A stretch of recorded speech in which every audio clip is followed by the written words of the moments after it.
Assalamualaikum warahmatullahi wabarakatuh. Kepada yang terhormat Ibu Dr. Meli Ariska, MSI, selaku dosen pengampu mata kuliah Fisika Komputasi. Perkenalkan saya Lira dengan NIM 06111182328005. Di sini saya akan memaparkan tugas Fisika Komputasi saya, yaitu simulasi benda di atas bidang miring. Nah, jadi simulasi ini akan menunjukkan bagaimana suatu benda ini mulai bergerak saat sudut kemiringan bidang meningkat hingga melebihi koefisien gesekan statisnya. Oke, baik langsung saja. Oke, berikut merupakan simulasi benda di atas bidang miring. Oke, mungkin saya akan menjelaskan terlebih dahulu mengenai FBA-nya, kodenya. Oke, ntar kita akan lihat di Visual Basic. Oke, baik. Yang pertama itu di sini terdapat sudut gamma tangensial. Oke, jadi sudut ini menyimpan nilai sudut kemiringan bidang, terus juga gamma ini faktor skala untuk menentukan posisi objek pada bidang miringnya. Tangensial ini untuk menghitung sudut yang berhubungan dengan gaya yang bekerja pada benda. Oke, terus di sini ada I, L1, H1, em, L2, H2, X0, Y0. Nah, ini adalah variabel integer yang digunakan untuk ukuran dan posisi objek dalam simulasi. Oke, di sini ada dx1, dy1, dx2, dy2, ab, delta x, delta y. Ini juga variabel yang membantu dalam menghitung perubahan posisi objek. Oke, koefisien ini juga eh, sebuah array yang menyimpan nilai koefisien gesekan statis untuk berbagai jenis permukaannya. Nah, ini adalah koefisien 1, 2, 3, 4, 5. Ini merupakan nilai koefisien gesekan statisnya dari kayu ke kayu, kuningan ke baja, tembaga-tembaga, tembaga kaca, dan kaca-kaca. Oke, di sini juga eh, ada L1 dan H1. Ini merupakan dimensi bidang miring. Terus juga ini ada L2H2. Ini merupakan dimensi objek yang akan diuji. Ini ada X0, Y0, ini merupakan titik awal pusat koordinat. Terus juga ada delta X sebagai perubahan posisi horizontal setiap iterasi. Oke. Nah, di sini juga terdapat rectangle 1 yang merupakan bidang miring tempat benda diletakkan ini. Oke, terus juga ada rectangle 2 ini adalah benda.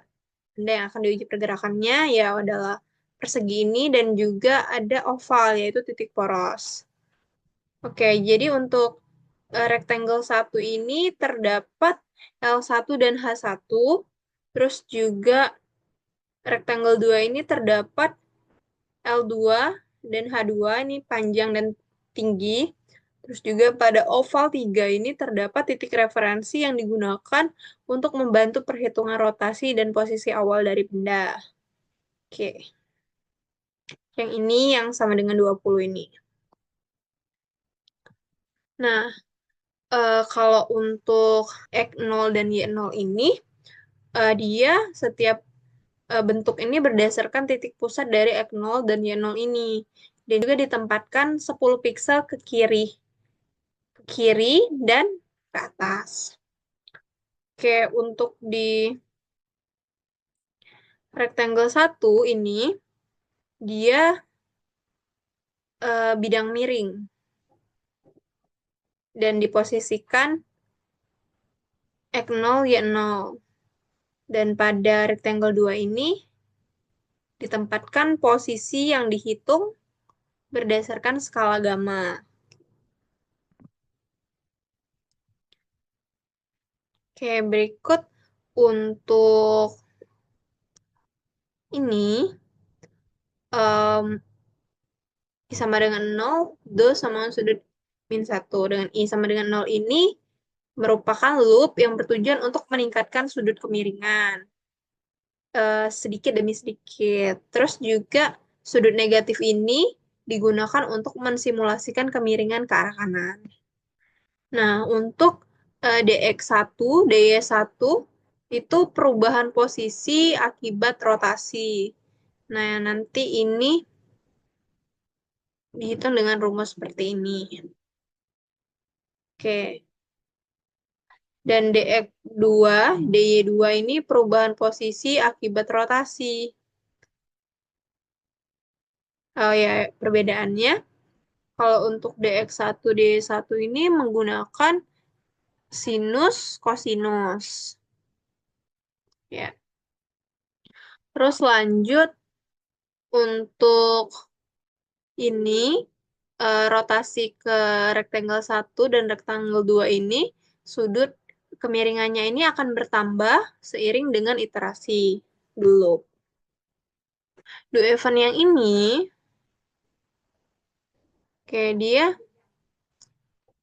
digunakan eh, sebagai loop untuk terus berjalan sampai sudutnya ini lebih besar dari koefisien gesekan statisnya. Nah, di sini berlaku kalau jika kondisinya itu sudah terpenuhi, maka bendanya ini baru bergerak. Oke, sekarang untuk EG. Setelah benda ini mulai bergerak, posisinya ini akan diperbarui secara bertahap dengan kode ini.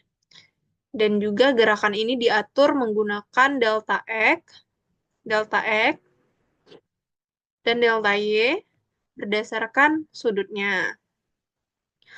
Loop ini akan berlanjut sehingga objek mencapai dasar bidang. Oke, untuk MGS box ini, sudut kemiringan, dan nantinya akan menampilkan nilai sudut kemiringan kritis dan koefisien gesekan statis. Nah, sudut ini dikalikan dengan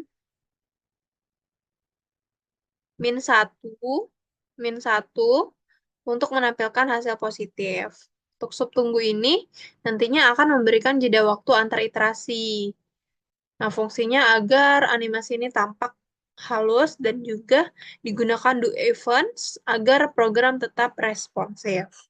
Oke, jadi sekarang kita akan melihat bagaimana benda ini mulai bergerak di atas bidang miring berdasarkan koefisien gesekan statisnya. Oke, sekarang bisa kita lihat di sini ada, kita bisa memilih nih pasangan bahan dengan memasukkan nomor input ini ke sini.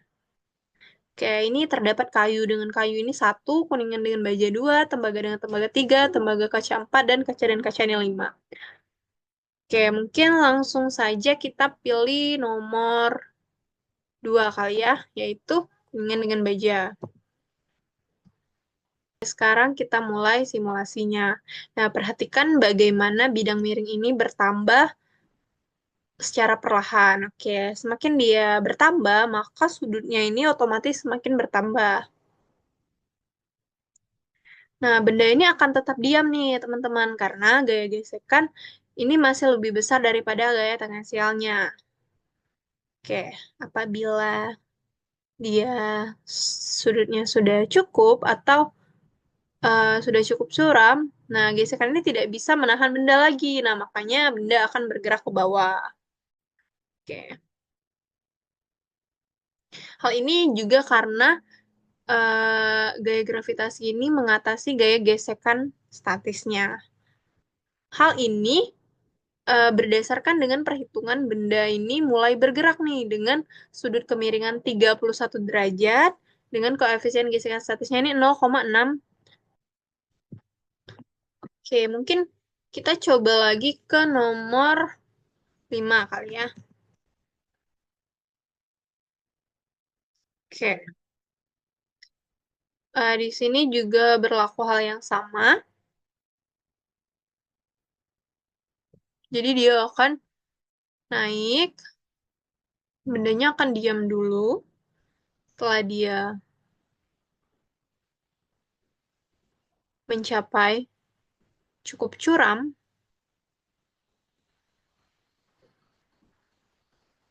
bendanya akan turun. Oke.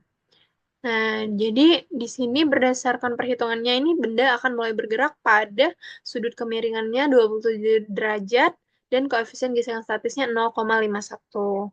Oke, jadi itulah cara mensimulasikan pergerakan benda di atas bidang miring. Baik, mungkin itu saja yang dapat saya paparkan mengenai simulasi benda di atas bidang miring. Saya ucapkan terima kasih kepada teman-teman semua yang sudah mendengarkan, terutama kepada Ibu Dr. Meli Ariska MSI atas kesempatannya. Saya Lira mohon pamit undur diri. Wassalamualaikum warahmatullahi wabarakatuh.